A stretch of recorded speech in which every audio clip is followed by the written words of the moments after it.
One of Donald Trump's election challenge attorneys, a man by the name of Lin Wood, who, by the way, is still under investigation in the state of Georgia for potentially voting illegally there, has decided that he's done with Georgia.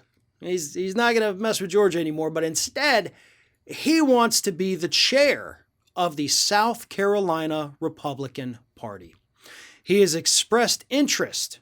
Pretty much said he intends to run for the chair of the South Carolina GOP. And in a statement to The Hill on Monday, he said the following. He said, "A compelling reason for my decision to run for chair of the South Carolina Party is that it is time for the leadership of the party to recognize and appreciate the amazing patriots stepping up to get involved in the party. This is not the time to take actions to exclude them." Even those under criminal investigation, maybe the party has to draw the line somewhere saying, hey, you may have actually committed some of the voter fraud that you were allegedly trying to prove in court. Are you really sure you want to be the face of the Republican Party in South Carolina? You know, that's what a party based in reality would be saying to Lin Wood. Any party based in reality would be saying to Lin Wood, hey, thanks, but no thanks. Please go away and don't announce that you're a part of our party anymore because you're quite the embarrassment.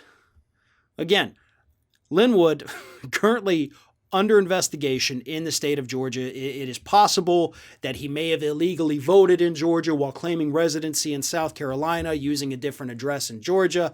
That remains to be fleshed out. Everything right now, of course, is alleged. There is no definitive accusation against him. They're just looking into whether or not that happened. But one thing they do know that happened was that the lawsuits that he filed in the state of Georgia trying to challenge the election were totally bogus.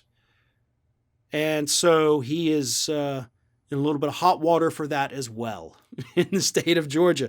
In fact, as the report says, back in January, a judge took Wood to task and barred him from a defamation case concerning Carter Page. Judge took aim at Wood's toxic stew of mendacity, prevarication, and surprising incompetence.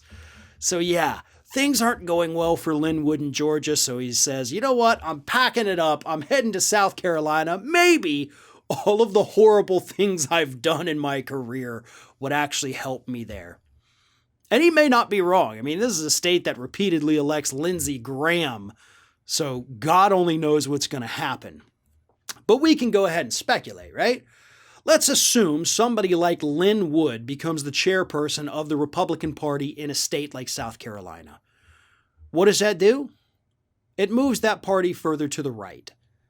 It sends a message that we don't care about your past issues. We don't care that you're, as a judge says, incompetent. We don't care that you're a troublemaker or a rabble-rouser or even a liar. If we think you're good for the party, we're going to embrace you. Consequences be damned. We'll see what happens with Lin Wood in South Carolina, but even in a state like that, I'm willing to bet that some of Wood's shenanigans might be a step too far, even for the conservatives in South Carolina.